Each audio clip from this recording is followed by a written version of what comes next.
There is a joke that I have heard many times over the course of my life. Usually it is told by a pastor to another pastor. And it goes something like this.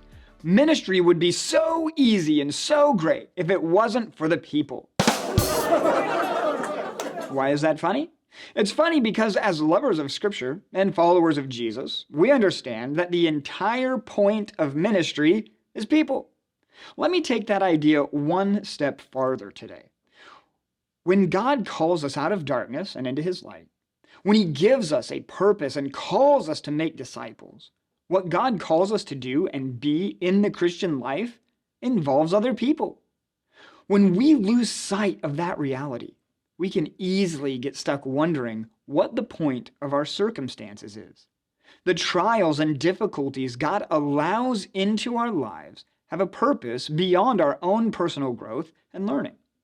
Our faithfulness in trial, our perseverance in difficulty, our faith in the middle of the storm are observed by others, and their faith can be strengthened as a result. In the first 10 verses of Acts chapter 28, God is using Paul to reach people. Paul is on his way to Rome. He is going to defend himself from the false accusations, and God has revealed that Paul will have the opportunity to tell Caesar about Jesus. There's only one problem. In chapter 27, the ship Paul was on encounters a violent storm, and now Paul is shipwrecked on an island. This doesn't make sense. What is God doing? That is what we find out in these first 10 verses. Let's read verses 1 through 6. After we were brought safely through, we then learned that the island was called Malta. The native people showed us unusual kindness, for they kindled a fire and welcomed us all, because it had begun to rain and was cold. When Paul had gathered a bundle of sticks and put them on the fire, a viper came out because of the heat and fastened on his hand. When the native people saw the creature hanging from his hand, they said to one another, "No doubt this man is a murderer. Though he has escaped from the sea, justice has not allowed him to live." He, however, shook off the creature into the fire and suffered no harm. They were waiting for him to swell up or suddenly fall down dead. But when they had waited a long time and saw no misfortune come to him, they changed their minds and said that he was a god. This is about people. The people on the island and the people who are with Paul. They see a miracle here. Paul is not the kind of person to waste this. I guarantee you that he used this opportunity to tell them about Jesus. God is going to take Paul to Rome. But first, Paul is going to share Jesus on this island. He now has everyone's attention. But just in case some weren't paying attention, God does even more in verses 7 to 10. Now in the neighborhood of that place, where lands belonged to the chief man of the island named Publius, who received us and entertained us hospitably for 3 days.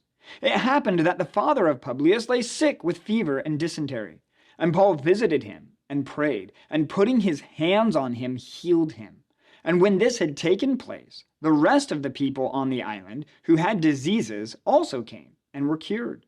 They also honored us greatly, and when we were about to sail, they put on board whatever we needed. Paul heals the head of the island's father, then he heals everyone who had diseases. Paul, being shipwrecked, isn't about him.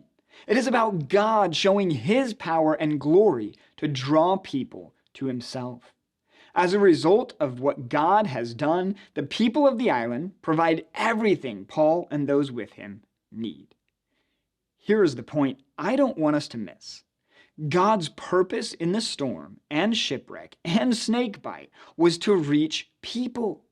God's purpose for you and me is to reach people. The storm we are in, the shipwreck we have endured, the snake that just bit us, all of that is setting up an opportunity to talk to someone about Jesus. It is all about the people. If we get too focused on the storm, the shipwreck, or the snakebite, we may miss the opportunity.